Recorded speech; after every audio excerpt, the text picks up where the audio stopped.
أعوذ بالله من الشيطان الرجيم. بسم الله الرحمن الرحيم. الحمد لله رب العالمين الرحمن الرحيم مالك يوم الدين إياك نعبد وإياك نستعين اهدنا الصراط المستقيم صراط الذين أنعمت عليهم غير المغضوب عليهم ولا الضالين.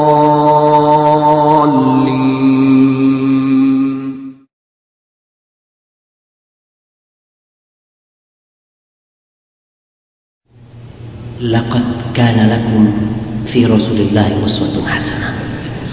Karena kita akan semalam bersama sunnah Rasul SAW. Laqad kana lakum fi Rasulillahi uswatun hasanah. Qul in kuntum tuhibbunallah fattabi'uni yuhibbukumullah. Laqad kana lakum fi Rasulillahi uswatun hasanah. Siapa yang sudah pernah membaca sejarah Nabi dari lahir sampai meninggal, angkat tangan. Laqad kana lakum fi Rasulillahi uswatun hasanah. Apa sih faedahnya kita mengamalkan sunnah Rasul sallallahu alaihi wasallam? Laqad kana lakum fi Rasulillahi uswatun hasanah. Wa ma yazalu 'abdi yataqarrabu ilayya bin nawafil. Tapi hambaku terus mendekatkan dirinya dengan hal-hal yang sunnah, dengan hal-hal yang nafilah, yang mustahab, hatta uhibbah, kata Allah, sampai aku cinta kepada hambaku ini. Laqad kana lakum fi Rasulillahi uswatun hasanah. Sunnah Rasul yang dilakukan pada malam hari itulah inti pembahasan kita. Laqad kana lakum fi Rasulillahi uswatun hasanah. Membaca wirid, berzikir di pagi dan di sore hari. Laqad kana lakum fi Rasulillahi uswatun hasanah. Wadhkur rabbaka fi nafsika tadarruan wa khifatan wa dunal jahri minal qawli bil ghuduwi wal asal wa la takun minal ghafilin.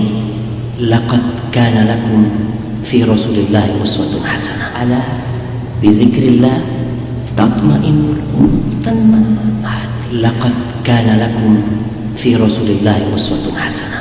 Rasul biasa membaca Allahumma ma asbaha bi min ni'matin aw bi ahadin min khalqin faminka wahdaka la syarika lak. Laqad kana lakum fi Rasulillahi uswatun hasanah. Siapa yang hafal doa masuk rumah? Laqad kana lakum fi Rasulillahi uswatun hasanah. Rasulullah itu yabda'u bisiwak, memulai dengan pakai siwak. Laqad kana lakum fi Rasulillahi uswatun hasanah. Anda kalau membaca doa bismillah tawakkaltu ala Allah, laqad kana lakum fi Rasulillahi uswatun hasanah.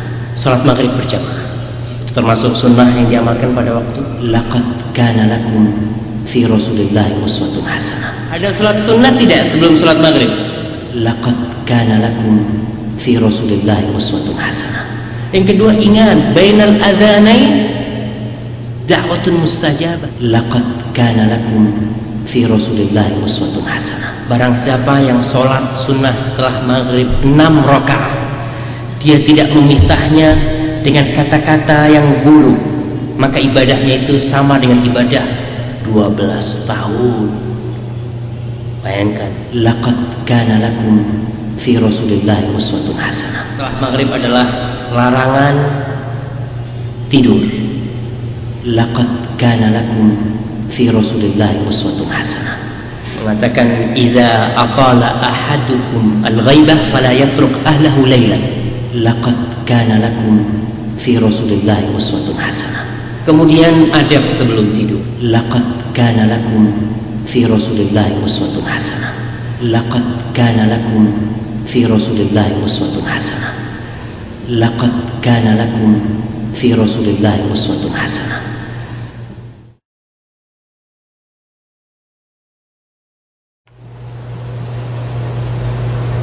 Alhamdulillahirabbil alamin. Satu kata yang imam selalu memulai sholatnya dengannya.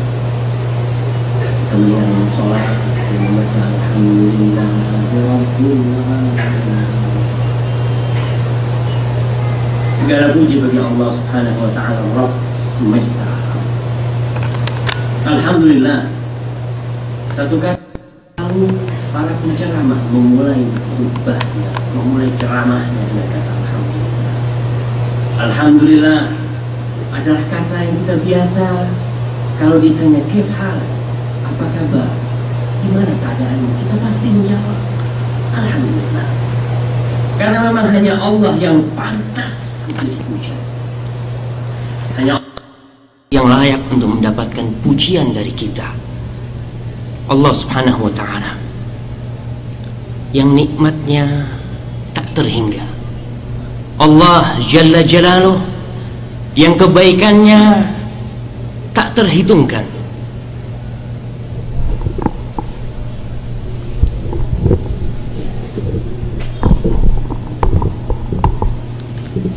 Allah Subhanahu wa Ta'ala yang selalu memberi.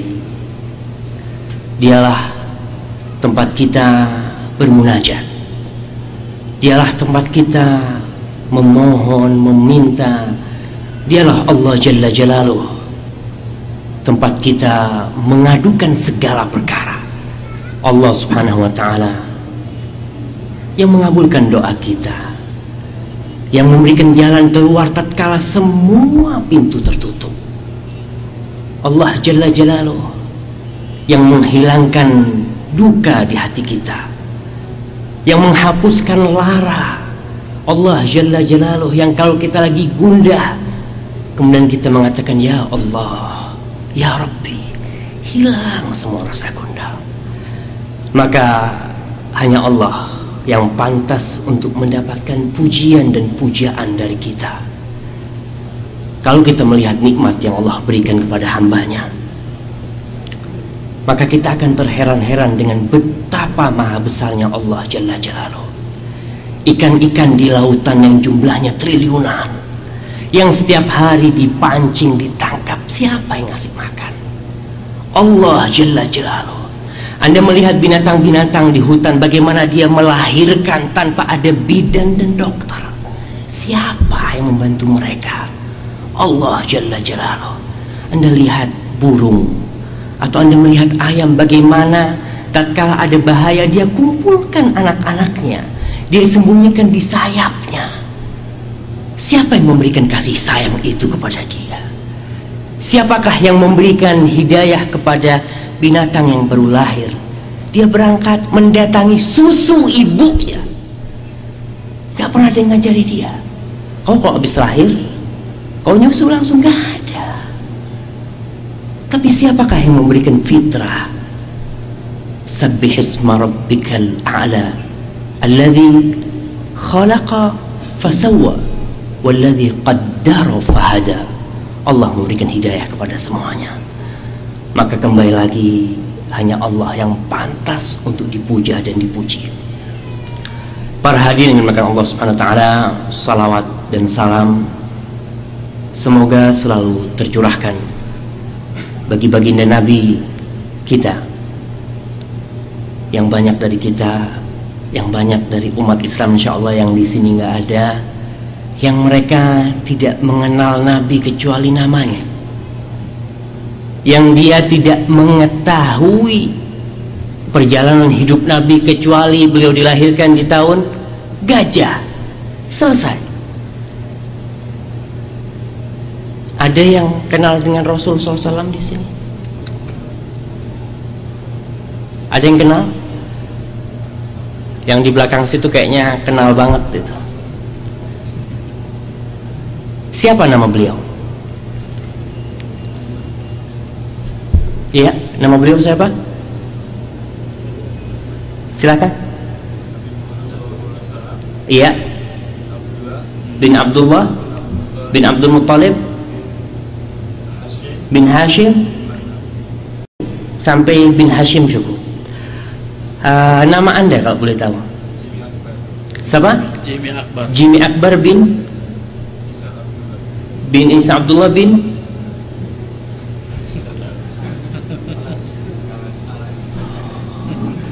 tapi alhamdulillah dia lebih kenal dengan nasab Rasul SAW daripada nasabnya sendiri. Tapi seorang muslim paling enggak dia belajar tahu kata Rasul, ta'allamu min ansabikum ma tasilu bihi arhamakum, belajarlah nasab kalian agar kalian bisa menyambung tali silaturahmi. Umat Islam sekarang banyak yang tidak mengenal Rasul SAW, tidak memberikan penghormatan kepada beliau kecuali dengan joget dan nari-nari mengucapkan sholawat kepada beliau. Padahal sholawat adalah doa, permohonan, permintaan kepada Allah yang butuh kekhusyuan. Pada malam hari ini di kota Demam, saya sangat bahagia sekali bisa berjumpa dengan bapak-bapak yang pada dasarnya kita tidak pernah ada janji untuk berjumpa. Tapi itulah keindahan takdir Allah Subhanahu wa ta'ala. Indah takdir Allah. Banyak hal-hal yang kita tidak inginkan, tapi Allah berikan karena kasih sayang Dia kepada kita. Saya bisa berjumpa dengan wajah-wajah yang penuh dengan cahaya iman, yang saya yakin kalau lampunya dimatikan ini terang karena cahaya wajah antum.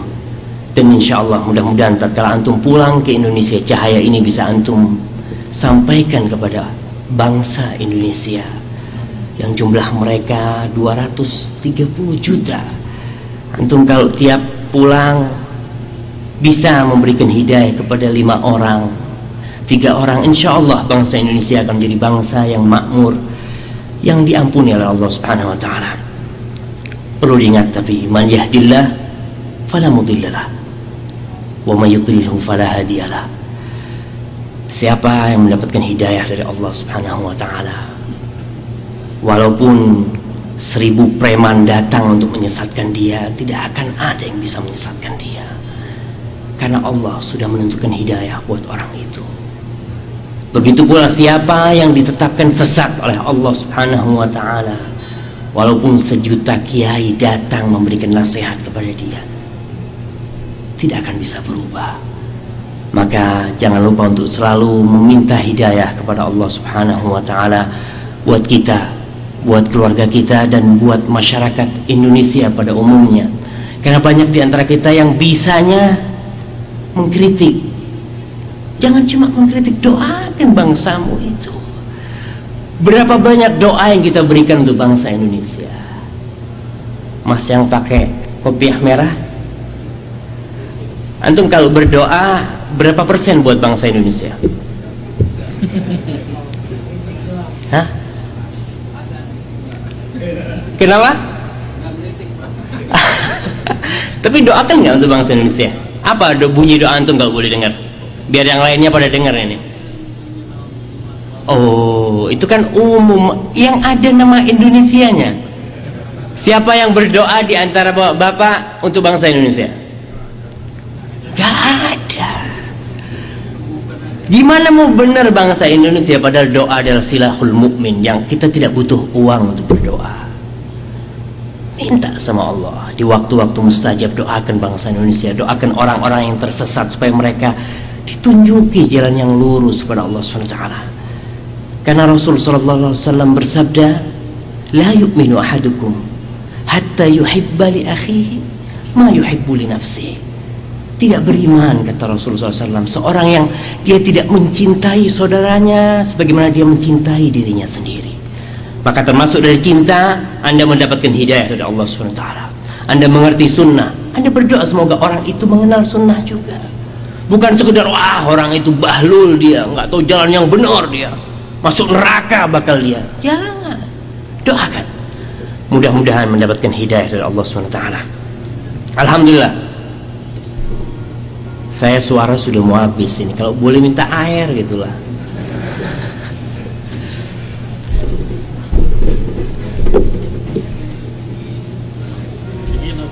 Nah, Adi, saya minta izin dulu ya untuk minum air.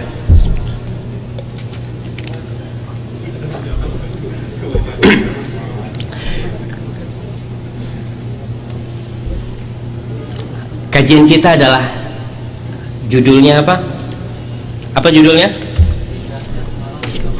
Indahnya semalam bersama sunnah Rasul Sallallahu Alaihi Wasallam, kita bakal sampai subuh kalau gitu, karena kita akan semalam bersama sunnah Rasul SAW, bukan sejam bersama sunnah Rasul. Kalau saya ngisi cuma sejam berarti judulnya 1 jam bersama Rasul SAW. Tapi karena kita akan semalam, jadi mungkin ibu-ibu yang bawa anak di belakang juga anaknya boleh ditidurkan. Kalau kita insya Allah, kalau memang acaranya semalam bersama Rasul, ya semalam sampai subuh insya Allah. Berbicara tentang sunnah Rasul Sallallahu Alaihi Wasallam, saya ingat dengan ayat laqad kana lakum fi rasulillahi uswatun hasanah. Ada suri tauladan yang baik, ada figur yang indah di diri Rasul Sallallahu Alaihi Wasallam. Tapi buat siapa? Liman kana yarjullaha wal yawmal akhir. Bagi mereka yang mengharapkan hari akhir, mengharapkan perjumpaan dengan Allah Subhanahu wa taala, dia akan mendapatkan figur yang indah di diri Rasulullah Sallallahu Alaihi Wasallam. Karena beliau adalah manusia pilihan. Beliau adalah manusia yang paling baik yang pernah menginjakkan kakinya di sini. Alhamdulillah kita berada di kota Demam yang tidak jauh dari tempat hijrahnya Rasul Sallallahu Alaihi Wasallam, dari tempat lahirnya Rasulullah Sallallahu Alaihi Wasallam. Tapi berapa persen dari kita yang sudah menjadikan Rasul figur buat dia? Anda melihat sebelum kemerdekaan, tentara itu celananya sampai kemana? Celana pendek. Nah, kalau film-film perang dunia itu pakai celana pendek. Kira-kira kalau sekarang ada yang pakai celana pendek di pemerintahan gimana? Memalukan. Karena sudah berubah kulturnya. Tapi seorang muslim tetap dia bersama Rasul Sallallahu Alaihi Wasallam. Karena Rasul sudah sempurna, nggak kurang. Tapi kalau bikinan manusia butuh untuk disempurnakan, butuh untuk dilengkapi. Tapi karena Rasul Sallallahu Alaihi Wasallam adalah manusia yang paling baik, maka ingatlah Allah berfirman, "Qul in kuntum tuhibbunallah." Katakan Muhammad kepada mereka. Ayat ini dinamakan ayatul ikhtibar, ayat imtihan, ayat untuk mengetes, untuk menguji kebenaran iman orang-orang itu. Qul in kuntum tuhibbunallah. Banyak orang mengatakan aku cinta kepada Allah, saya cinta sama Rasulullah Sallallahu Alaihi Wasallam. Tapi cinta sulit untuk diartikan. Tapi cinta bisa dibuktikan kalau memang dia cinta kepada Allah Subhanahu wa taala. Kata Allah, "Qul in kuntum tuhibbunallah fattabi'uni yuhibbukumullah." Kalau kalian benar cinta kepada Allah, ikuti aku, Rasulullah Sallallahu Alaihi Wasallam. Yuhibbukumullah, pasti Allah cinta kepada kalian. Jadi kalau kita ingin dicintai oleh Rasulullah, oleh Allah Subhanahu wa taala, maka satu syaratnya ikuti baginda Nabi Muhammad Sallallahu Alaihi Wasallam. Dan kita tidak akan bisa mengikuti beliau kecuali dengan satu cara. Apa? Kita tidak akan bisa mengikuti sunnah Rasul kecuali dengan satu cara. Belajar. Kita harus tahu, kita harus kaji. Siapa yang sudah menyelesaikan membaca buku sejarah Rasul SAW? Angkat tangan. Siapa yang sudah pernah membaca sejarah Nabi dari lahir sampai meninggal? Angkat tangan. Bapak-bapak, masa nggak ada, nggak yakin saya. Siapa yang belum pernah membaca sejarah Rasul dari awal sampai akhir? Lihat nggak ada yang angkat tangan juga, nggak mau ngaku. Takut ria, masya Allah gitu. Oke, kalau gitu kita biarkan biar yang mereka yang sudah membaca sunnah Rasul SAW, membaca sejarah hidup Nabi dari awal sampai akhir, Anda akan melihat perubahan di diri Anda. Anda akan melihat bahwa Anda sekarang saya bukan yang kemarin. Karena banyak sekali keindahan di kehidupan Rasul SAW. Di dalam segala aspek kehidupan, baik keluarga, ketika beliau bekerja, ketika beliau menjadi bapak, ketika beliau menjadi teman, ketika beliau menjadi anak, semuanya ada contoh yang indah di diri Rasul sallallahu alaihi wasallam. Sunnah. Apa arti sunnah? Angkat tangan yang bisa. Ustaz Zainuddin mana? Katanya mau ada hadiah buat yang jawab ini. Mana hadiahnya? Apa arti sunnah? Angkat tangan yang bisa. Hadiahnya cepetan. Ada hadiahnya. Oh, ini hadiahnya sudah ada. Masya Allah. Oke, silahkan. Lihat perkataan, perbuatan, dan perbuatan sahabat yang didiamkan oleh Nabi SAW. Itu sunnah. Perkataan, perbuatan, Dan perbuatan sahabat yang didiamkan oleh Rasulullah SAW tidak dilarang. takrir. Ya, dia Oke. dia. Siapa nama antum? Siapa? Rangga. Silahkan Mas Rangga. Beliau sudah bisa menjawab arti sunnah. Itu sunnah. Saya mau arti yang lain. Siapa yang bisa memberikan arti yang lain? Silahkan. Allah barik fikum. Masya Allah, Mas Rangga ini baru datang, saya ngelihat. Tapi udah dapat hadiah beliau. Arti lain buat sunnah. Masa nggak ada yang bisa? Katanya Ustaz Zainuddin yang di sini sudah sunnah semua, katanya pada ngerti semua mas sunnah. Arti lain sunnah. Iya, silahkan.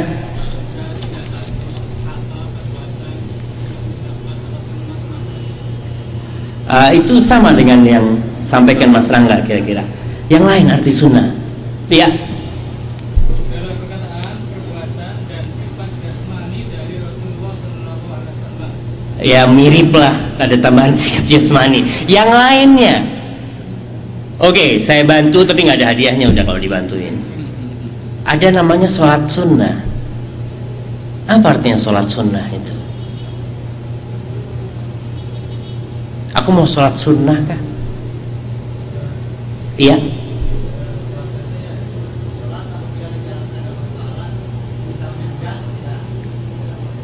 Nggak dapat dosa. Oke. Inilah definisi sunnah yang banyak tersebar di masyarakat. Sunnah itu yang kalau diamalkan dapat pahala, kalau ditinggalkan nggak apa-apa. Ini yang akan kita bicarakan. Tapi definisi ini nggak benar, kurang. Apa kurangnya? Iya, mau ditambahin?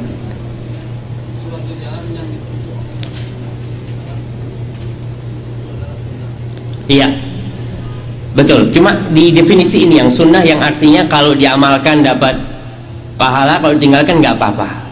Definisi ini sangat kurang sekali sebenarnya. Para ulama al-muhaqqiqun menjelaskan bahwasanya sunnah dalam artian dalam ulama fikih ketika menyebutkan sunnah sebagai arti dari mustahab yang kalau diamalkan dapat pahala, kalau ditinggalkan tidak berdosa. Definisi nggak benar. Karena kalau ditinggalkan rugi orang itu sebenarnya. Bukan nggak apa-apa, rugi. Seperti seorang wira swasta yang punya toko. Dia pagi buka toko, dapat uang 1 juta. Kalau nggak buka toko, nggak dapat duit dia. Rugi nggak kira-kira? Rugi. Bahlul orang ini kita omong. Kok nggak buka toko dapat duit kau? Begitu pula sunnah Rasulullah SAW. Sunnah adalah dalam artian yang amalan-amalan yang kita katakan sunnah kalau ditinggalkan kita akan merugi. Apa sih faedahnya kita mengamalkan sunnah Rasul sallallahu alaihi wasallam? Yang pertama, dicintai oleh Allah Subhanahu wa taala. Sebagaimana ayat yang tadi dalam surat Ali Imran, "Qul in kuntum tuhibbunallaha fattabi'uni yuhibbukumullah." Dalam hadis qudsi yang diriwayatkan Imam Bukhari, Rasul sallallahu alaihi wasallam mengatakan, qala Allah Ta'ala, "Man adzali waliyan faqad adzantuhu bil harb." Barang siapa yang mengganggu dan menyakiti waliku, kekasih Allah Subhanahu wa taala, maka aku mengumumkan perang kepada orang itu. Maka waliullah kualat. Orang yang benar-benar menyakiti waliullah benar Allah mengumumkan perang kepada dia yang benar-benar waliullah. Wa ma taqarraba 'abdi ilayya bi syai'in ahab mimma aftaratu alaihi. Tidak ada satu hal, kata Allah SWT, yang aku cintai hambaku mendekatkan diri kepadaku dengannya lebih dari hal-hal yang fardu. Allah cinta dengan yang fardu. Setelah itu apa? Wa ma yazalu 'abdi yataqarrabu ilayya bin nawafil. Tapi hambaku terus mendekatkan dirinya dengan hal-hal yang sunnah, dengan hal-hal yang nafilah, yang mustahab, hatta uhibbah, kata Allah, sampai aku cinta kepada hambaku ini. Yang kerja di perusahaan, kalau Anda ngerjain yang wajib-wajib doang, tugas Anda saja, Anda akan dicintai oleh bos. Oh, bagus ya kerjanya. Tapi kalau Anda plus yang wajib-wajib, tapi amalan-amalan yang bukan tugas Anda, tapi Anda melihat aku bisa ngamalin, aku kerjain, maka kecintaannya akan double. Begitu pula kita ketika mengamalkan sunnah Rasul sallallahu alaihi wasallam. Itu faedah yang pertama. Faedah yang kedua, sunnah sebagai penutup kekurangan dari amal wajib kita. Salat sekarang. Dalam hadis riwayat Ibnu Abi Syaibah, hadis ini disahihkan oleh Syekh Albani rahimahullah, Rasulullah mengatakan, wa innar rajula la yusalli salata 60 sana wa lam tuqbal minha syai'. Ada seseorang yang melaksanakan salat selama 60 tahun tapi tidak ada yang diterima salatnya. Subhanallah, kesian orang ini. Kata Rasulullah, yutimmu ruku'ahu, dia menyempurnakan rukuknya, wala yutimmu sujudahu, tapi sujudnya tidak dia sempurnakan. Begitu pula sujudnya sempurna, rukuknya tidak sempurna. Bahkan dalam hadis lain kata Rasulullah SAW yang maknanya, ada orang yang sholat yang diterima nisfuha, separuh yang dia terima dari sholatnya. Ada lagi yang cuma thuluthuha, sepertiga dari sholatnya yang diterima. Ada yang rub'uha, ada yang cuma seperempat, ada yang 1/5, 1/6, 1/7, ada yang nggak diterima sama sekali. Amalan sunnah itu adalah sebagai penyempurna ibadah kita. Awwalu ma yuhasabu bihil abdu yawmal qiyamah as-salah. Hamba di hari kiamat nanti yang akan dihisab pertama adalah tentang sholatnya. Ketika sholatnya sempurna, yang lain sempurna. Ketika nggak sempurna, Allah mengatakan hal li abdi min nawafil. Apakah hambaku punya amalan-amalan sunnah yang untuk menyempurnakan? Kalau ada, sempurnakan dengannya. Itulah faedah kita mengamalkan sunnah. Yang ketiga, mengamalkan sunnah menghindarkan kita dari perbuatan bid'ah. Karena apa? Manusia memiliki waktu 24 jam sehari semalam. Ketika dia punya waktu kosong, dia akan mengisinya dengan hal-hal yang mubah, atau dengan yang haram, atau dengan yang makruh, atau dengan yang sunnah. Ketika dia mengisi dengan yang sunnah, maka yang lain akan tertutup, nggak akan masuk hal-hal yang makruh dan haram. Tapi ketika sunnah itu ditinggalkan, maka Anda akan dalam keadaan kosong. Ketika itu syaitan akan masuk, sebagaimana akan kita kaji sebentar lagi. Kemudian yang keempat, mengamalkan sunnah adalah termasuk meninggikan dan mengagungkan syiar-syiar Allah SWT. Salat Id hukumnya apa? Sunnah. Tapi kita kalau tidak sholat, kita tidak menghidupkan dan mengagungkan syiar-syiar Allah. Takbir umpamanya sunnah. Tapi kita kalau tidak mengikuti takbir, kita tidak mengagungkan syiar-syiar Allah. Wa man yu'azzim sya'airallahi fa innahu min taqwal qulub. Itu termasuk ketakwaan kita kepada Allah SWT. Sunnah Rasul yang dilakukan pada malam hari, itulah inti pembahasan kita. Saya menghadapi kesulitan untuk mengklasifikasikan mana yang khusus untuk malam hari, sampai saya mendapatkan sebuah kitab yang judulnya Akthar min alf sunnah fil yawmi wal laylah. Lebih dari 1000 sunnah dalam sehari semalam. Buku ini ditulis oleh Khalid Al-Husainan, tapi ternyata saya juga tidak mendapatkan yang diinginkan di sana. Karena yang kita akan bicarakan adalah sunnah yang biasa Rasulullah lakukan di malam hari. Ada beberapa sunnah yang tidak harus di malam hari. Sunnah itu berkaitan dengan aktivitas. Bisa jadi aktivitas itu malam hari, bisa jadi siang hari. Seperti masuk rumah, keluar rumah, berangkat ke masjid, wudhu, sunnah-sunnah sholat setelah wudhu. Itu sunnah yang kaitannya dengan aktivitas, bukan dengan waktu. Tapi ada sunnah yang memang kaitannya dengan waktu, seperti sholat sunnah sebelum maghrib, setelah maghrib, setelah isya, doa-doa sebelum tidur. Maka saya akan membahas yang pertama, sunnah yang biasa diamalkan oleh Rasul pada waktu sore hari adalah membaca wirid, berzikir di pagi dan di sore hari. Rasul sallallahu alaihi wasallam selalu mengisi waktunya dengan mengingat Allah Subhanahu wa taala. Allah berfirman, "Wadhkur rabbaka fi nafsika tadarruan wa khifatan wa dunal jahri minal qawli bil ghuduwi wal asal wa la takun minal ghafilin." Kata Allah, Muhammad, ingatlah kepada Tuhanmu di dirimu tadarruan, dengan penuh kekhusyuan, penuh ketundukan kepada Allah Subhanahu wa taala, wa khifatan, kita penuh dengan rasa takut dan harap kepada Allah Subhanahu wa taala, wa dunal jahri minal qaul, tidak usah keras-keras, tidak usah sampai orang kampung semua pakai mic ya, subhanallah, gak perlu orang kampung dong. Berzikir di dirimu, cukup kau yang mendengar. Wadunal jahri minal qaul bil wuduwi wal asal, pada waktu awal hari dan di akhir hari. Dan seharusnya seorang muslim itu tidak cuma berdoa, tidak cuma berzikir kalau punya masalah. Banyak di antara kita kalau lagi susah, wiridnya habis asar nggak langsung turun dari masjid, subhanallah, subhanallah. Tapi kalau lagi seneng, assalamualaikum, assalamualaikum, alatul.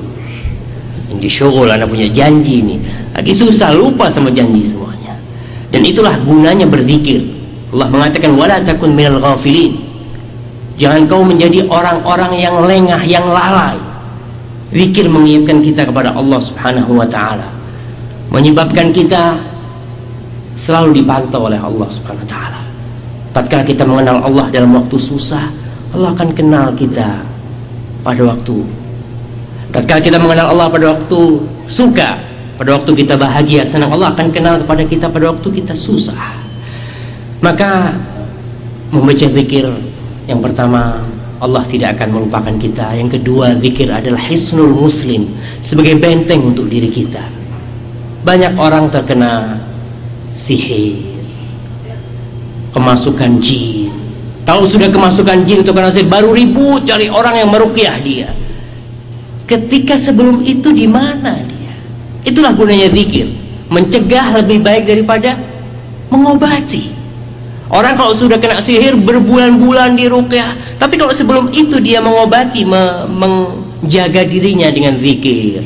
Seorang ibu mengajari zikir kepada anaknya, dengan anaknya digendong dia, bacain zikir-zikir. Bapak juga seperti itu, insya Allah akan selamat rumah kita dari hal-hal yang kita tidak inginkan. Yang pertama, banyak sekali zikir-zikir yang dianjurkan oleh Rasulullah SAW untuk dibaca di sore hari dan pagi hari. Dan alhamdulillah di Saudi ini sudah banyak dicetak ya, insya Allah. Siapa yang sudah hafal zikir pagi sore? Siapa yang membaca nggak hafal?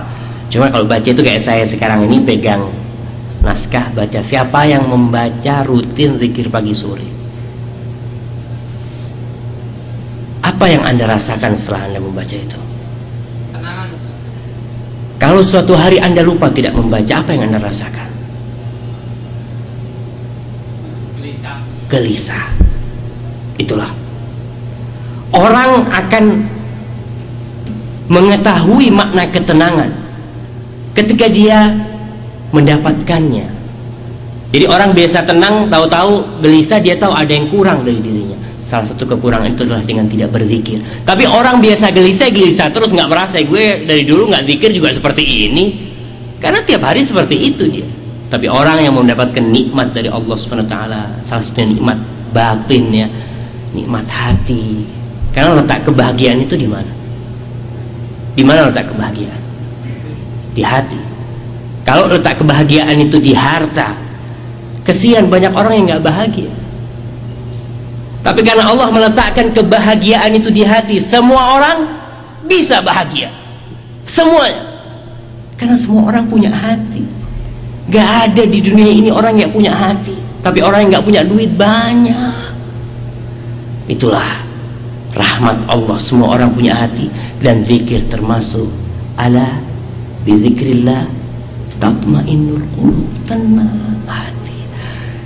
Salah satu yang dibaca oleh Rasulullah SAW, supaya saya nggak jauh-jauh, saya akan membacakan. Waktu saya tinggal 30 menit. Rasulullah biasa membaca Allahumma ma asbahabi min ni'matin au bi ahadin min khalqin faminka wahdaka la syarika lak. Kata Rasul, barang siapa yang membaca ini maka dia telah melaksanakan syukur dia pada hari itu. Apa arti doa ini? Allahumma ma asbahabi min ni'matin, ya Allah pada pagi hari ini. Kalau pagi, kalau sore, Allahumma ma amsabi, pada sore hari ini Allah tidak ada nikmat yang ada pada diriku dan pada semua hambamu, semua makhluk ciptaanmu kecuali darimu ya Allah. Suatu pengakuan yang sudah nggak ada lagi Allah yang ada pada diriku, yang ada pada istriku, yang kau berikan kepada anakku, yang kau berikan kepada tetanggaku, yang kau berikan kepada orang-orang semua di dunia ini dari kau ya Allah. Faminka wahdaka la syarika lak walakal hamdu walakal syukur. Maka bagimu segala puji dan syukur.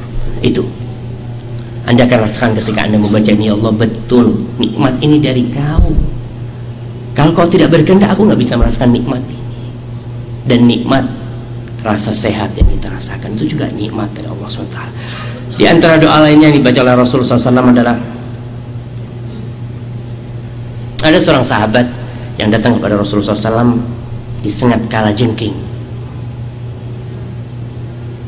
Kita lihat tentara Allah ini banyak sekali. Semut itu juga tentara Allah. Mungkin Anda tidur tahu-tahu masuk ke telinga Anda harus ke dokter spesialis telinga mengeluarkan semut itu. Maka kita harus memohon kepada Allah supaya kita dijaga dari ciptaan-ciptaan Allah ini. Sahabat datangnya, Rasulullah, aku kemarin disengat kala jengking, katanya. Ama annaka lau qulta, andai kata kau membaca atau berkata a'udzu bikalimatillahi tammati min syarri ma khalaq, ya Allah aku berlindung dengan kata-katamu, dengan kalimat-kalimatmu yang sempurna dari kejahatan segala ciptaan Allah, maka kau tidak akan disengat kala jengking. Siapa yang baca ini? Insya Allah banyak, karena semuanya takut disengat kala jengking.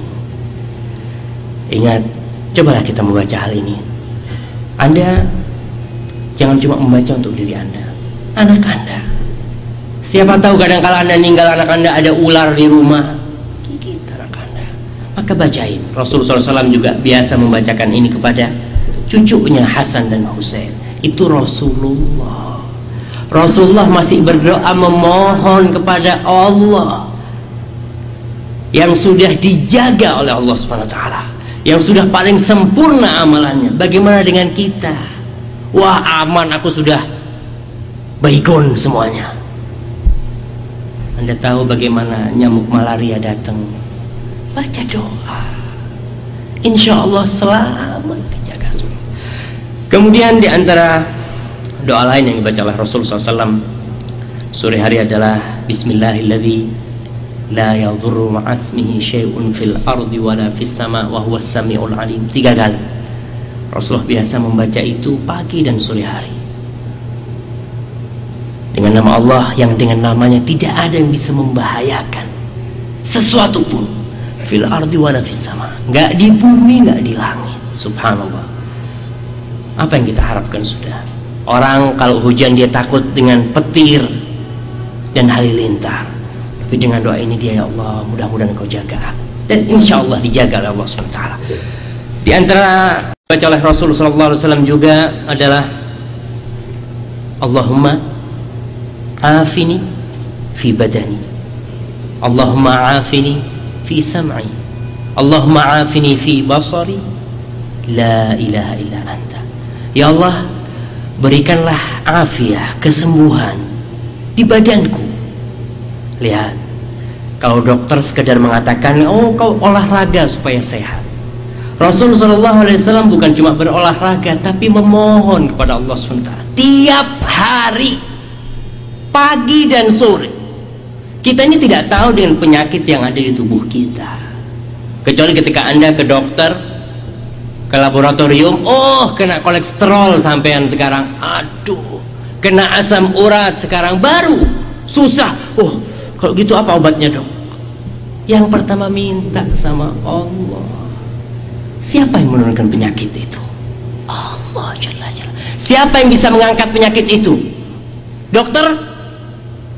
Gak ada yang bisa. Obat gak? Allah Jalla Jalla. Anda mau minum obat 1 box, kalau Allah bilang gak sembuh, gak sembuh, bahkan mati mungkin Anda. Maka Rasulullah SAW selalu ngomong, Allahumma afini fi badani. Susah kalau Anda harus check up terus setiap bulan ke dokter, susah. Gak punya duit, gak semua orang bisa. Mungkin orang kaya yang bisa check up, oh ya Anda sekarang punya ini, tolong ininya dikurangin. Tapi seorang muslim mungkin yang gak mampu, baca doa, minta sama Allah, Allahumma afini fi badani. Gak tahu di jantung Anda ada apa, gak tahu kita. Mohon sama Allah, afini fi badani, Allahumma afini fi sam'i. Ya Allah, kadang-kala orang sudah tua pendengarannya, sudah mulai rendah, nggak kuat, lemah, minta sama Allah, Allahumma afini fi badani, Allahumma afini fi sam'i, Allahumma afini fi basari. Minta sama Allah supaya nggak dikasih kebutaan, supaya nggak harus pakai kacamata yang tebel, yang kalau dibuka nggak kelihatan. Minta sama Allah, afin fi basari, Allah minta sama Allah SWT. Bukan cuma pakai obat tetes mata, tuh mataku lagi nggak enak, minta sama Allah SWT. La ilaha illa anta. Insya Allah dengan seperti ini, kalau setiap muslim membaca, insya Allah rumah sakit sepi. Ada dokter di sini? Nggak ada dokter. Insya Allah mudah-mudahan semua umat Islam dikasih kesembuhan sama Allah SWT. Kemudian doa lain yang dibaca oleh Rasul SAW adalah Allahumma inni a'udzubika minal kufri wal faqri wa min adzabil qabr, la ilaha illa anta. Ya Allah, aku berlindung kepadamu dari kekufuran. Gak ada yang dijamin mati dalam keadaan muslim. Ada yang dijamin? Walaupun Anda sholat malam 300 rakaat, gak ada yang menjamin Anda mati dalam keadaan muslim. Maka minta. Yang bisa menjamin itu cuma Allah Subhanahu wa ta'ala. Maka memohon, Allahumma, aku berlindung kepadamu dari kekufuran, ya Allah. Doa Nabi yang sering dibaca ketika sujud apa? Ya muqallibal qulub, tsabbit qalbi ala dinik. Nabi itu memohon kepada Allah supaya diteguhkan hatinya di atas agama. Itu Nabi. Begitu pula doa ini Nabi yang baca, Allahumma inni a'udzubika minal kufri wal faqr.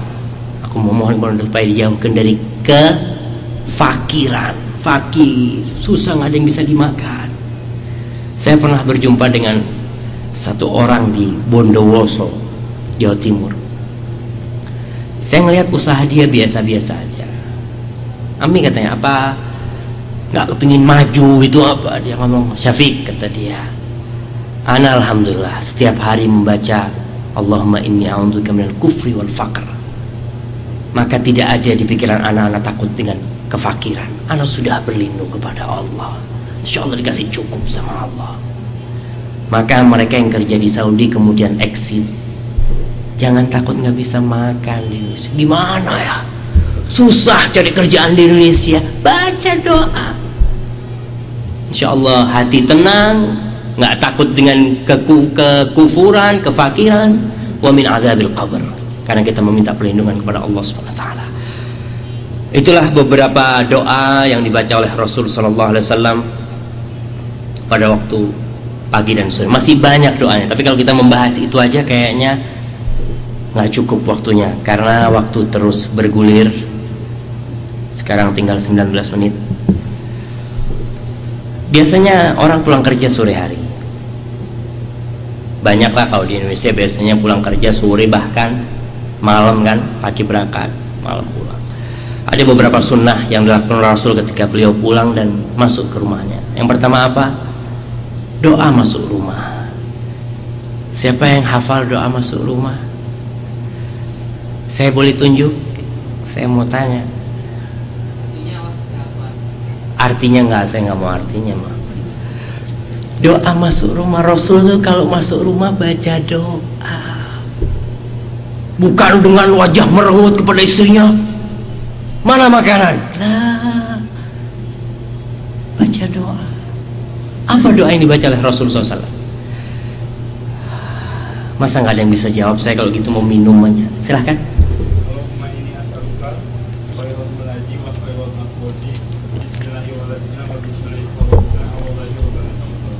Iya, sahih. Yang pendek, Bismillahi walajna, ya Allah dengan namamu aku masuk rumah. Bismillahi kharajna, dan dengan namamu aku keluar dari rumah ini. Wa 'alallahi rabbina tawakkalna, dan kepadamu aku bertawakal ya Allah. Kita tidak tahu dengan apa yang terjadi di rumah kita ketika Anda keluar rumah. Ada yang menjamin Anda masuk rumah Anda, tahu-tahu keluarga Anda semua sudah dibantai sama rampok. Banyak kejadian di Jakarta hal itu. Tahu-tahu masuk rumah, fulan sudah mati, stres akhirnya. Ada yang sampai gila. Tapi ketika Anda membaca doa, wa 'alallahi rabbina tawakkalna ya Allah, aku serahkan semua kepadamu ya Allah, aku bertawakal kepadamu. Tenang hati Anda dengan apa yang terjadi di rumah. Kemudian Rasulullah SAW juga kalau masuk rumah, kata Aisyah radhiyallahu anha, Rasulullah itu yabda'u bisiwak, memulai dengan pakai siwak. Karena di luar kita mungkin makan hal-hal yang bau, makan peti, makan jengkol mungkin. Masuk rumah mau mencium anak, Pak, kok bau Papa? Katanya. Bagaimana lihat Rasul SAW mengajarkan membersihkan mulut sebelum masuk rumah. Termasuk dari berbuat baik kepada keluarga dan istri. Anda selalu mengharap istri Anda dalam keadaan wangi terus. Tapi kadang-kadang kita lupa dengan kewangian diri kita sendiri. Kau lihat istrinya bau, kok bau? Kok sekarang katanya istrinya malu. Dari dulu kau masuk rumah selalu bau, Pak, katanya. Tapi gua diem aja gitu. Maka dari itu ingat, sebelum masuk rumah pakai siwak. Dan siwak itu nggak harus kayu arok, kayu apa aja lah. Kalau di Indonesia, kayu apa yang bagus di Indonesia mungkin? Kayu jati.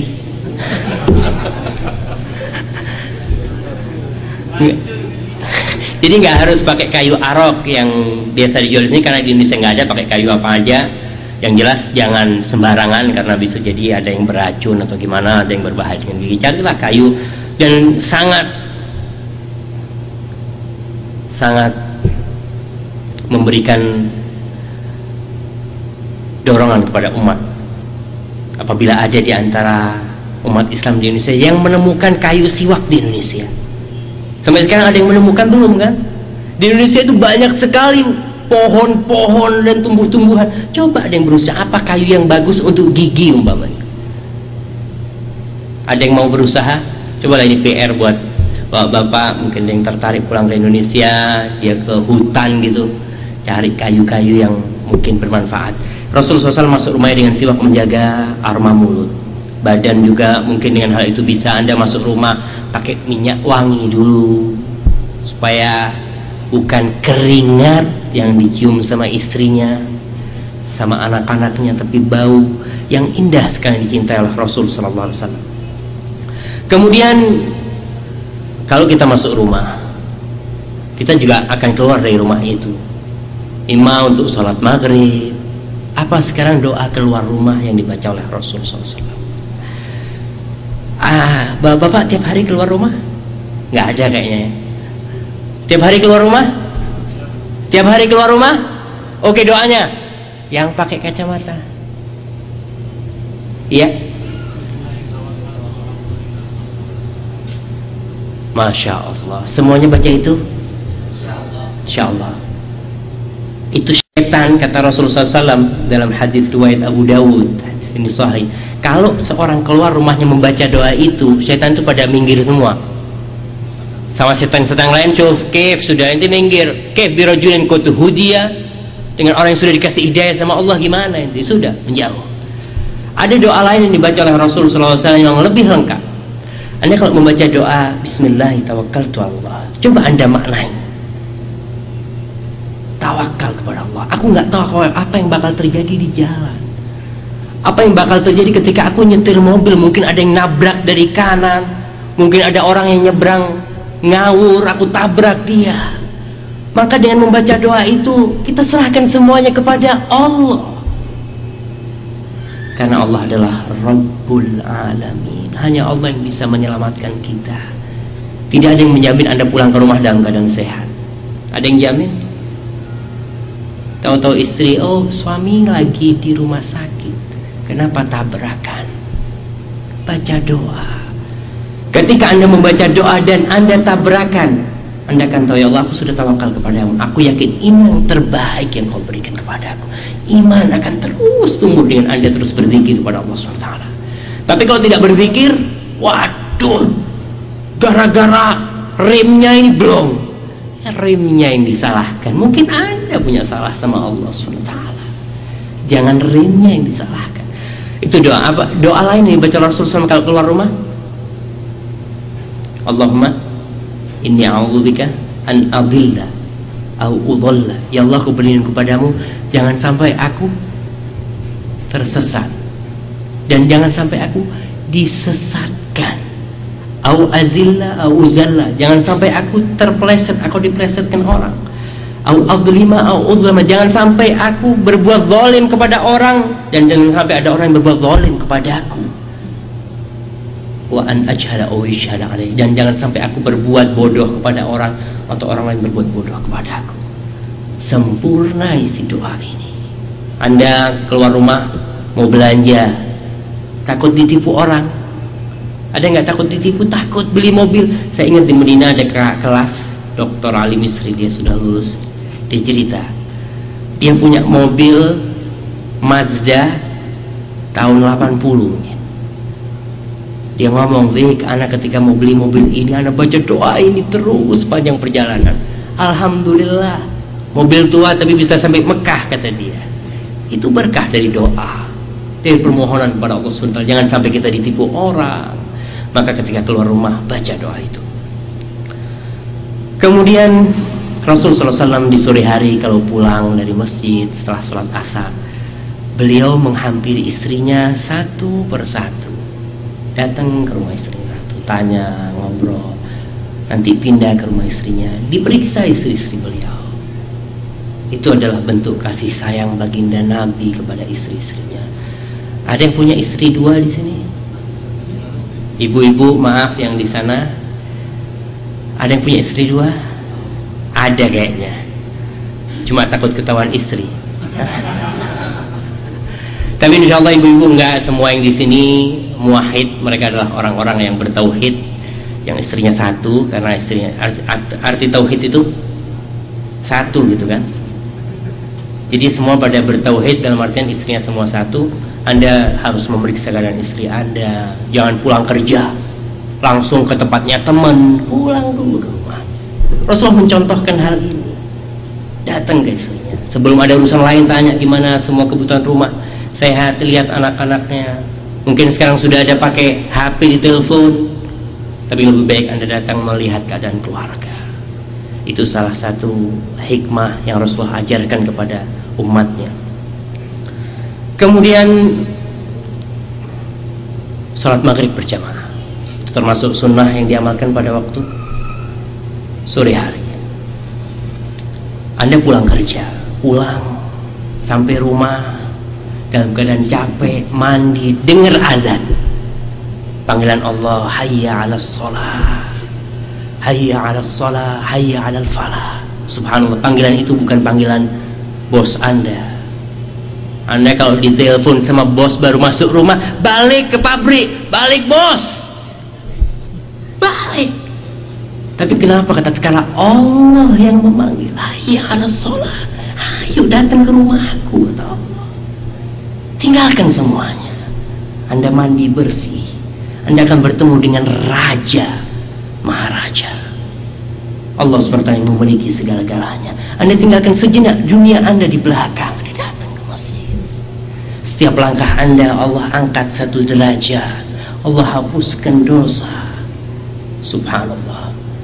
Warajul mazala fi shalah, orang itu akan dalam keadaan sholat sampai sholat yang akan datang ke masjid. Di masjid apa yang kita lakukan? Sholat tahiyatul masjid. Ada sholat sunnah nggak sebelum sholat maghrib? Ada sholat sunnah belum? Ada sholat sunnah tidak sebelum sholat maghrib? Ada? Berapa rakaat? 2 rakaat? Betul? Di Indonesia kita ngelihat biasanya orang kalau ke masjid, Anda melihat kalau maghrib itu masuk masjid langsung duduk. Banyak sekali mereka yang tidak tahu sunnah, bagaimana sunnah masuk masjid. Yang pertama sunnah tahiyatul masjid, kemudian sholat sunnah sebelum maghrib. Kata Rasulullah SAW dalam hadis riwayat Abu Dawud, sallu qabla al-maghrib, sholat sebelum maghrib, kata Rasul. Sholat sebelum maghrib liman sya, bagi yang mau. Tidak termasuk sunnah rawatib yang ditekankan. Tapi kalau Anda masuk masjid, ingat ada tahiyatul masjid. Sekalian Anda gabungkan niat Anda dengan sunnah sebelum maghrib. Kemudian di masjid di Indonesia biasanya setelah sholat maghrib, apa yang Anda lihat? Apa? Nyanyi-nyanyi rame. Macam-macam lah, yang sholawat kepada Rasul sallallahu alaihi wasallam, zikir, pujian buat para sahabat, pujian buat Rasul sallallahu alaihi wasallam. Sebenarnya yang Rasulullah lakukan itu apa sih? Yang pertama sholat sunnah sebelum maghrib, itu disunahkan. Yang kedua, ingat, bainal adzanain da'watun mustajabah, ada doa mustajab di antara dua azan itu. Manfaatkan untuk berdoa. Orang keluar dari rumahnya, berangkat ke masjid, salah satu tujuannya apa? Mendapatkan ketenangan. Tapi sampai masjid mau berdoa ini rame sendiri, sallallahu ala Muhammad. Iya, sallallahu ala Muhammad, betul kita baca sholawat. Tapi jangan ganggu saudara Anda yang dia menjauhi kebisingan dunia, masuk ke masjid ingin ketenangan, kok malah diganggu dengan rame-rame seperti itu. Perlu adanya penyadaran, karena banyak saudara kita tidak tahu sunnahnya itu, tidak tahu apa yang harus dilakukan. Jangan menghakimi, menvonis, wah orang-orang itu memang nggak mau dikasih tahu. Belum dikasih tahu dia mengatakan seperti itu. Kasih tahu pelan-pelan. Rasulullah lakukan seperti ini. Kita datang dari rumah kepingin ketenangan. Orang sholat tahiyatul masjid, Rasulullah SAW itu melarang para sahabat membaca Quran keras-keras, karena bakal mengganggu saudara yang lain. Bismillahirrahmanirrahim, yang disini Yasin wal Quranil Hakim. Kita syuaya-syuaya Habibi gitu, pelan-pelan gitu kan, karena kita ingin ketenangan. Jadi berusaha yang pulang ke negeri kita untuk ngasih tahu mereka sunnah antara adzan dengan qomat sebelum maghrib, sholat sunnah, baca doa, waktu itu mustajab. Eman-eman banyak orang di Indonesia doanya setelah sholat. Memang boleh doa setelah sholat, bahkan kata Rasul sallallahu alaihi wasallam, fi duburi kulli salatin da'atun mustajabah, doa mustajab selesai sholat. Ulama ada beda pendapat, setelah sholat itu, dubur itu setelah sholat assalamualaikum atau sebelum salam di akhirnya. Tapi yang jelas Rasulullah SAW membaca doa setelah at-tahiyat. Itu Rasulullah banyak baca doa. Riwayat-riwayat yang menyatakan Rasulullah SAW membaca doa setelah sholat ada, seperti dalam riwayat Tabrani, tapi para ulama mendhaifkan riwayat-riwayat itu. Rasulullah SAW setelah sholat menghadap ke makmum, ngajari makmumnya, kalau ada yang salah ditegur. Itu yang dilakukan oleh Rasulullah SAW. Itu yang dilakukan ketika sebelum maghrib. Setelah sholat maghrib ada sholat sunnah. Berapa rakaat? Berapa rakaat? Cuma 2. Kalau ada yang mau 4, Kalau ada yang mau 6, kalau ada mau yang 8, boleh nggak? Boleh nggak? Boleh. Ada sebuah hadis yang ini dijadikan dalil bahwasanya sholat sunnah setelah maghrib itu 6 rakaat atau 20 rakaat. Saya akan bacakan hadis ini diriwayatkan oleh Abu Isa Tirmidzi rahimahullahu taala. Rasulullah mengatakan, man shalla ba'da al-maghrib 6 raka'atin lam yatakallam fima bainahunna bisu' udilna bi'ibadati 12 sana. Barang siapa yang sholat sunnah setelah maghrib 6 rakaat, dia tidak memisahnya dengan kata-kata yang buruk, maka ibadahnya itu sama dengan ibadah 12 tahun. Bayangkan, makanya orang sholat 6 rakaat sudah 12 tahun, gue nggak usah sholat mah. Ini sudah sama dengan 12 tahun. Ingat hadis ini dhaif, maka nggak bisa dipakai. Kemudian hadis lain diriwayatkan Abu Isa juga, ya, Rasulullah berkata sallallahu alaihi wasallam, man shalla ba'da al-maghrib 20 rak'ah, barang siapa yang salat setelah maghrib 20 rakaat, banallahu lahu baitan fil jannah, Allah akan membangun rumah bagi dia di surga. Hadis ini dhaif sekali. Jadi salat yang warid 2 rakaat, tapi Anda boleh menambah jadi 4, Anda boleh menambah jadi 6, jadi 8. Tapi sunnahnya sunnah mutlak.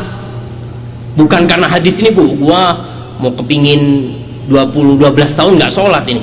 Nggak bisa dalil ini dipakai untuk sholat yang dinamakan kadang-kadang dengan sholatul awwabin. Kemudian beberapa sunnah setelah maghrib adalah larangan tidur. Larangan tidur sebelum sholat maghrib, sebelum sholat isya. Rasulullah SAW melarang tidur sebelum sholat isya, dan ngobrol setelah sholat isya, termasuk ngobrol nonton TV. Betul nggak? Termasuk ngobrol nonton TV. Dalam artian Rasulullah SAW mendidik umatnya supaya menjadi para pejuang yang siap berjuang. Orang kalau ngobrol setelah sholat isya itu biasanya nyambung, karena waktunya panjang sekali.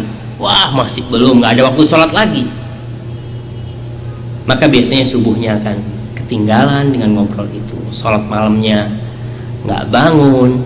Jadi Rasulullah SAW mengajari umatnya supaya tidak ngobrol setelah sholat isya. Kita ngobrolnya sekarang kapan? Kita sekarang ba'dal isya, ba'dal maghrib, ba'dal isya. Tapi kita nggak akan malam-malam untuk kajian ilmu. Nggak ada masalah, asalkan menjaga ibadah malam dan subuh tetap terjaga.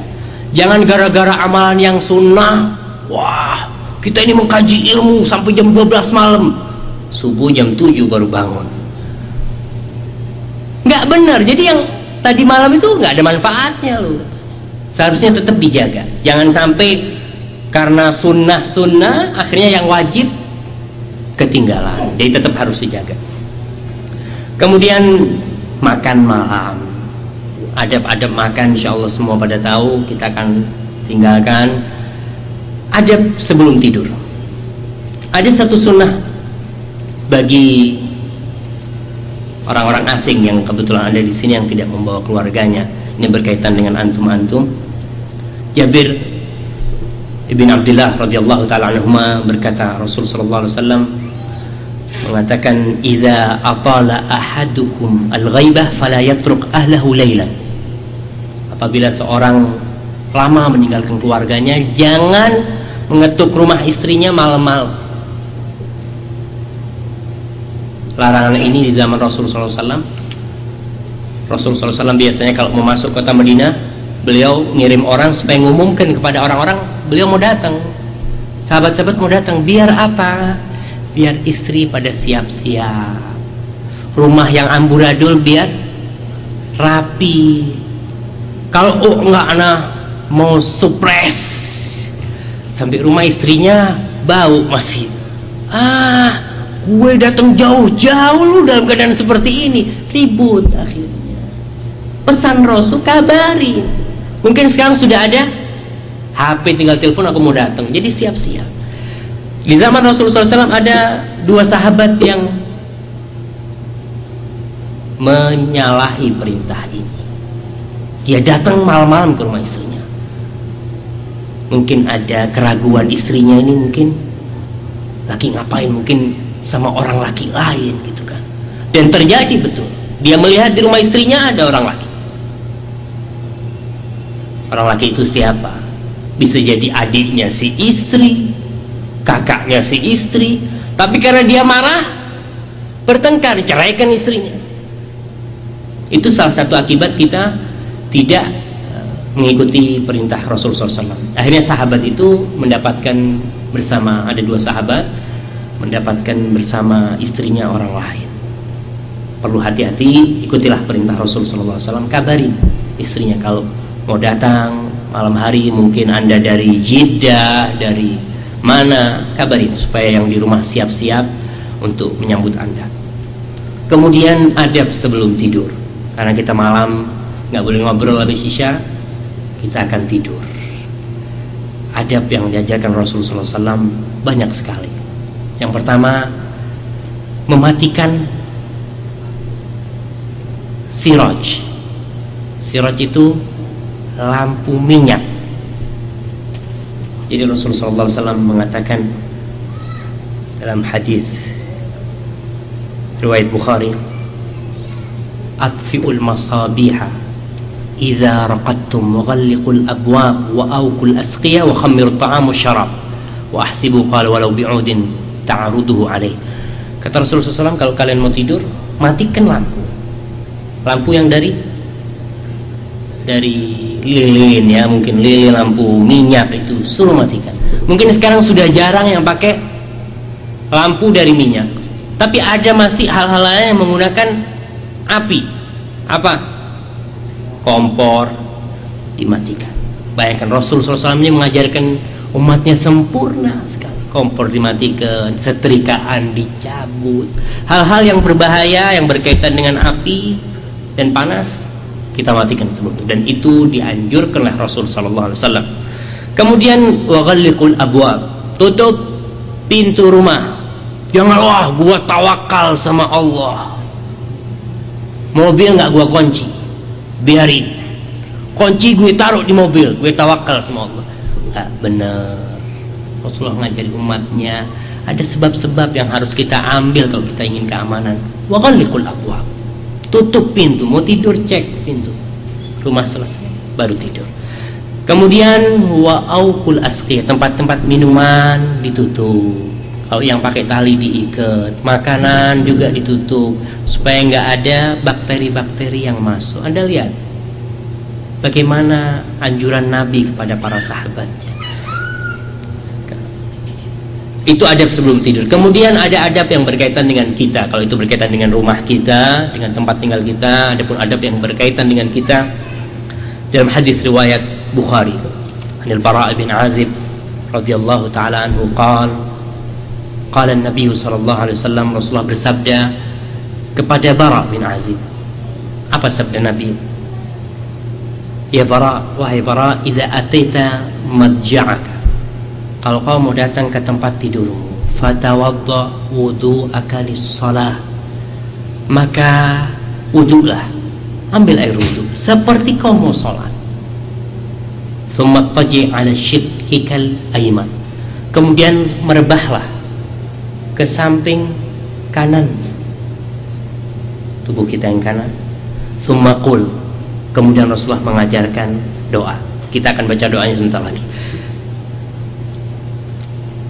Rasulullah mengajarkan kita wudhu. Apa hikmah di balik itu?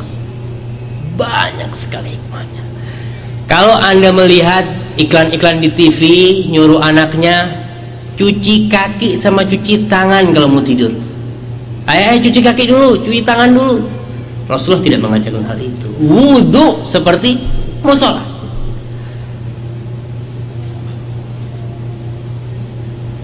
Bapak-bapak kita santai ya, karena waktunya sudah habis ini. Mau dilanjutkan atau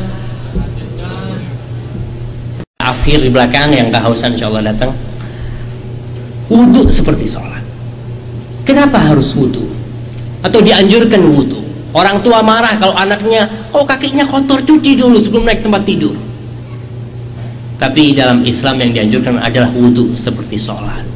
Wudhu seperti cuci tangan dulu, kumur-kumur, istinsyak masukkan. Anda subhanallah, begitu sempurnanya Anda membersihkan wajah Anda, kumur-kumur, membersihkan mulut Anda yang setelah makan. Kalau mungkin sekarang disuruh sikat gigi sebelum tidur, Rasulullah sudah ngajarkan dulu 14 abad yang lalu. Kumur-kumur, supaya tidak ada bakteri di mulut Anda, yang Anda kalau tidur berjam-jam bakteri itu akan tinggal di sana, akan sakit gigi, penyakit yang macam-macam. Istinsyak, menghirup air kemudian mengeluarkan kembali. Karena selama Anda di luar kerja, ngobrol, Anda menghirup debu-debu. Kalau debu itu selama 6 jam Anda tidur, melengket di hidung Anda, apa yang akan terjadi? Rasulullah mengajarkan dibersihkan hidung, wajah. Kalau orang sekarang mau tidur pakai apa? Bukan masker mungkin, yang kayak odol itu, krim umpamanya. Dari dulu Rasul ngajarkan wudhu, bersihkan pakai air. Soal bersih wajahmu, nggak perlu cuci muka ke salon. Sekarang Anda tahu kenapa orang butuh cuci muka ke salon? Karena banyak sunnah-sunnah Nabi yang nggak diamalkan. Itu debu sampai nempel 3 cm mungkin di wajahnya. Tapi kalau sebelum tidur bersihkan wajah, cuci muka 3 kali, wudhu seperti sholat. Tangan pegang yang macam-macam, bersihkan tangan, kaki bersihkan, baru tidur. Ini adalah benar-benar ajaran yang perlu kita amalkan. Siapa yang sudah mengamalkan sunnah ini? Bapak-bapak, siapa yang sudah mengamalkan sunnah ini? Gak usah malu. Kadang-kadang cobalah, nggak butuh berapa lama, mungkin wudhu berapa menit. Anda kalau wudhu berapa menit? 10 menit mandi kali, kalau 10 menit 3 menit selesai, bersihkan, masuk. Kemudian wattaji ala syiqqikal aiman, merebahlah ke arah kanan, tidur miring ke kanan. Subhanallah. Yang pertama Anda harus ingat, Muhammad ini pilihan Allah. Kalau Anda melihat Muhammad dimasukkan ke 100 orang berpengaruh di dunia, gak butuh itu Muhammad. Dan mereka banyak melecehkan Muhammad dengan meletakkan Muhammad di nomor 1. Setelah Muhammad siapa? Newton. Ajib min hadza Newton ini. Muhammad, nggak ada yang seperti Muhammad. Dia adalah sayyidu waladi Adam, yang paling mulia dari anak-anak Adam. Rasulullah mengajarkan kita tidur miring ke kanan. Ingat, sabda Nabi adalah wahyu dari Allah Jalla Jalaluh. Miring ke kanan. Kenapa kok miring ke kanan? Siapa di antara yang hadir di sini yang pernah membaca manfaat tidur miring ke kanan? Tolong angkat tangan. Bagi-bagi ilmu. Barang siapa yang ditanya tentang ilmu kemudian disembunyikan. Ada mic nggak buat yang hadir ini biar yang lainnya dengar? Ustadz Ahmad, kayaknya mic ini dipakai. Oke, supaya nggak ngantuk ya.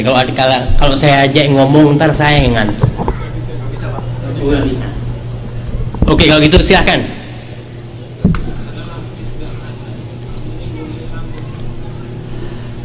Lambung kita di sebelah kanan. Jadi kalau kita miring ke kanan, lambungnya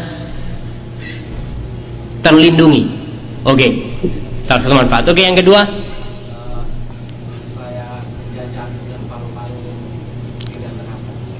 iya. Jadi saya bukan dokter, cuma saya membaca. Jadi ilmu yang saya dapatkan, bukan karena saya kuliah di kedokteran, jadi kalau salah tolong dibetulin. Saya membaca bahwasanya menjaga kesehatan jantung dan paru-paru. Paru-paru yang di kiri itu lebih kecil daripada yang di kanan. Kalau kita miring ke kiri, jantung itu akan jatuh ke paru-paru yang lebih kecil ini. Akhirnya berat kerjanya paru-paru karena tertindih oleh jantung. Kemudian letak jantung itu bukan di tengah, agak miring ke kiri. Sudah agak miring ke kiri, nindihin paru-paru lagi. Adapun kalau miring ke kanan, paru-paru kanan itu lebih besar dan tidak bermasalah kalau ditindih dengan jantung yang jaraknya jauh, tidak seperti jaraknya yang kiri. Itu salah satu manfaat untuk jantung dan untuk paru-paru. Jadi tidur miring itu ke kanan lebih sehat. Kemudian manfaat lainnya, siapa yang mau menambahkan yang pernah membaca? Oke, siapa yang sudah mengamalkan tidur miring ke kanan? Apa yang Anda rasakan? Lebih segar. Jadi beda tidur miring kiri atau miring kanan itu beda dengan tidur telentang. Tidur telentang, lidah kita akan menutupi tempat pernafasan karena jatuh ke belakang lidahnya itu. Sedangkan kalau miring, lidah nggak akan menutupi jalurnya pernafasan. Orang kalau tidur telentang biasanya mendengkur karena perjalanan nafasnya itu terhambat, lidah itu jatuh ke belakang gitu. Tapi kalau ke kiri tidak. Itu salah satu manfaatnya tidur miring. Kemudian ya masih banyak yang lainnya, tapi ada penelitian yang mengatakan bahwasanya ibu hamil itu lebih baik tidurnya telentang atau gimana, atau anak-anak lebih baik tidurnya tengkurap. Wallahu a'lam bishawab. Tetap wahyu ilahi itu lebih sempurna karena namanya penemuan. Iya, sekarang ngomongnya oh lebih baik tidur telentang. Iya, sekarang lu ngomong. Tahun depan ada penemuan baru, oh enggak, lebih baik tidur miring ke kanan. Tetap yang namanya penemuan manusia berkembang, tapi kalau wahyu ilahi sudah pasti. Dari siapa wahyu itu? Dari Sang Pencipta. Kemudian juga tidur miring itu menyebabkan lurusnya, mungkin tadi kalau bangun enak gitu ya, lurusnya tulang punggung itu menjadi lebih enak. Iklan-iklan di TV, iklan-iklan orang kalau jual bantal tidurnya kemana? Miring biasanya. Kemudian kalau tidur miring itu kaki lurus apa bengkok? Bengkok sedikit. Kenapa? Supaya perut tidak ketarik. Dan Anda melihat kalau dokter meriksa perut itu biasanya suruh tekuk kakinya sedikit, meriksa perut. Itulah manfaatnya. Beberapa manfaat, insya Allah masih banyak manfaat yang lainnya dari tidur miring. Tidur tengkurap dilarang oleh Rasul SAW. Pernah Rasulullah melihat sahabat yang tidur tengkurap di masjid, dan ini banyak orang Indonesia tidurnya tengkurap. Kapan Anda membuktikan hal ini? Kalau musim haji, mungkin di Damam jauh dari Medina ya, itu kalau di Masjid Nabawi jemaah-jemaah haji itu pada tengkurap tidurnya sama orang Arab. Liatin sama dia, nggak ngerti. Orang Arab mau ngomong bahasa Arab, ini nggak ngerti bahasa Arab kata dia. Cuma nggak boleh. Rasulullah melarang karena kata Rasulullah SAW, hadhihi dij'atun yubghiduha Allah. Tidur seperti yang dibenci sama Allah SWT. Dalam riwayat lain, tidur itu tidur jahannamiyah, tidurnya penghuni neraka. Bahayanya tidur tengkurap apa? Nafas jadi nggak lancar. Karena kan dada ini naik turun gitu. Tapi kalau Anda tengkurap, akhirnya yang naik turun apanya? Punggungnya akhirnya berat, dengan berat punggung itu sendiri. Kemudian iya, itu yang pertama Rasulullah SAW mengajarkan kepada kita untuk wudhu sebelum tidur. Yang kedua, tidur miring ke kanan. Kemudian yang ketiga, itulah keindahan Islam. Islam bukan cuma mengajarkan kesehatan jasmani, Islam juga memikirkan kesehatan rohani. Rasulullah mengajarkan membaca doa. Doa sebelum tidur banyak sekali. Bismillahirrahmanirrahim, ahya wa amut, Allahumma qini adzabaka yauma tab'atsu ibadak. Banyak lagi doa-doa yang lain. Di sini yang diajarkan oleh Rasul sallallahu alaihi wasallam untuk menyempurnakan kesehatan jasmani dan rohani. Yang diajarkan doanya, Allahumma aslamtu wajhi ilaik. Ya Allah, aku serahkan wajahku kepadamu. Wa fawwadtu amri ilaik, dan semua urusanku aku serahkan kepadamu. Wa alja'tu dhahri ilaik, dan punggungku aku sandarkan kepadamu. Raghbatan wa rahbatan, la malja wa la manja minka illa ilaik. Amantu bi kitabika alladhi anzalta wa bi nabiyyika alladhi arsalta. Orang kalau pulang kerja mau tidur tuh biasanya beban kerjaan dia itu penuh. Mikir mau tidur, ya Allah, utang belum dibayar, ya Allah. Banyak itu kerjaan belum selesai. Ini besok ada pertemuan, banyak beban-beban yang seharusnya tidur menjadi tempat untuk istirahat dan ketenangan, malah mimpi buruk Anda akhirnya. Di sini Islam mengajarkan baca doa, serahkan semuanya pada Allah SWT. Semuanya, aku, diriku ya Allah, semua urusanku aku serahkan kepadamu. Raghbatan wa rahbatan, karena aku takut dan mengharap kepada Allah. Kepada siapa kita mengharap yang akan menyelesaikan urusan kita kalau bukan Allah Subhanahu wa ta'ala? La malja wa la manja, tidak ada tempat untuk lari, tidak ada tempat untuk memohon pertolongan, untuk bersandar kecuali kepadamu ya Allah. Bayangkan, Anda tadi sudah sehat jasmani Anda, sekarang Anda ingin kesehatan di hati Anda, ingin tenang tidur, bangun kepingin seger. Amantu bi kitabika alladhi anzalta, aku beriman dengan kitab yang kau turunkan. Wa bi nabiyyika alladhi arsalta, dan dengan nabi yang kau utus ya Allah. Kata Rasul SAW, barang siapa yang berbuat ini, fa in mitta, kemudian mati pada waktu malam hari itu, mitta alal fitrah, mati dalam keadaan fitrah, karena urusannya sudah dia serahkan semuanya kepada Allah Subhanahu wa ta'ala. Itulah faedah dari sunnah-sunnah Rasul sallallahu alaihi wasallam. Kemudian yang terakhir, karena waktu terus bergulir, kita kayaknya sampai tidur aja, tidak akan sampai subuh. Sunnah sebelum tidur juga disunahkan membaca Subhanallah berapa kali? Alhamdulillah berapa kali? Allahu Akbar berapa kali? Apa faedahnya? Angkat tangan. Siapa yang mengamalkan ini atas dasar sunnah Rasul SAW, apa faedahnya? Memberikan kekuatan. Subhanallah. Fatimah radhiyallahu ta'ala anha, putri baginda Nabi yang sangat disayangi oleh beliau. Beliau itu, ibu-ibu yang di sana, coba Anda lihat bagaimana putri baginda Nabi.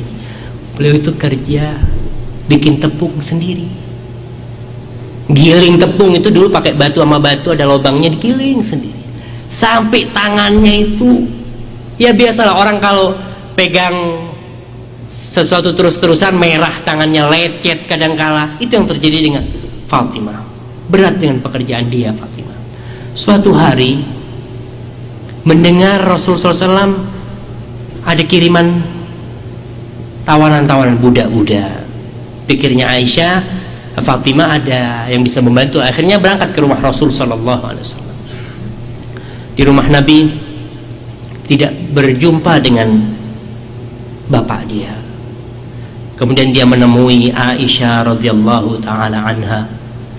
Dia mengatakan kepada Aisyah, tolong sampaikan kepada Nabi aku datang. Oke. Akhirnya Nabi malam hari datang. Malam hari datang, dia omongin tadi Fatimah datang ke sini.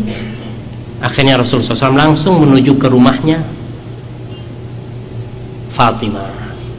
Masuk rumah, mendapati Fatimah dan Ali sedang berbaring di tempat tidur. Mereka mau bangun, kata Rasulullah, lah biar kalian seperti itu. Rasulullah tidur di tengah-tengah antara siapa? Antara menantu dengan anaknya. Ada bapak-bapak yang tidur di tengah-tengah antara menantu dengan anaknya. Kadang-kadang nggak ngurus sama urusan, udah anak udah kawinkan kau, ya sudah lah urusan suamimu. Tidak, Rasulullah SAW tetap memperhatikan anaknya, memperhatikan menantunya, baik kepada menantu, baik kepada anak. Akhirnya Rasulullah mengatakan, ala adullukum ala khairin mimma sa'altuma. Apakah kalian mau aku kasih tahu dengan yang lebih baik dari yang kalian minta, lebih baik dari pembantu, lebih baik dari pekerja yang membantu kau kerja? Siapa yang nggak mau? Tentu mau. Apa yang diajarkan oleh Rasul sallallahu alaihi wasallam? Sabbih. Baca tasbih sebanyak 33 kali. Baca alhamdulillah sebanyak 33 kali. Allahu akbar 34 kali. Tamamu 100 semuanya. Hala khairun lakum minal khadim. Lebih baik daripada pembantu buat kalian. Jadi ibu-ibu yang merasa susah karena nggak punya pembantu, minta sama Allah kekuatan. Nggak harus maksa suaminya. Pak, kapan ada pembantu ini? Gue udah capek kerjaan ini. Minta sama Allah SWT kekuatan. Kemudian sholat witir disunahkan sebelum tidur bagi yang takut nggak bangun ya. Kemudian menulis wasiat juga disunahkan, karena siapa tahu Anda punya sesuatu ingin diwasiatkan, karena Anda mati dahulu akhirnya nggak sampai wasiat itu. Wasiat ingin mewakafkan, kalau aku mati tolong ini dikasihkan, tulis wasiat itu sebelum tidur. Itu dianjurkan oleh Rasulullah SAW. Kemudian banyak hal lain sunnah-sunnah Nabi yang diajarkan pada malam hari. Mudah-mudahan bisa dilanjutkan oleh Ustadz Ahmad Zainuddin pada waktu yang akan datang, karena saya melihat sudah lebih waktu saya. Minta maaf atas waktu yang saya habiskan. Apabila yang saya sampaikan itu benar, itu dari Allah Subhanahu wa Ta'ala. Apabila ada yang salah, itu dari diri saya sendiri dan dari syaitan. Allah dan Rasulnya terbebaskan dari kesalahan itu. Wallahu a'lam bishawab. Subhana rabbika rabbil izzati amma yasifun wa salamun alal mursalin walhamdulillahi rabbil alamin. A'udzu billahi minasy syaithanir rajim. Bismillahirrahmanirrahim. Wa ayyuba idh nada rabbahu anni massani yadurru wa anta arhamur rahimin. Fastajabna lahu fakashafna ma bihi min dhurrin wa ataynahu ahlahu wa mithlahum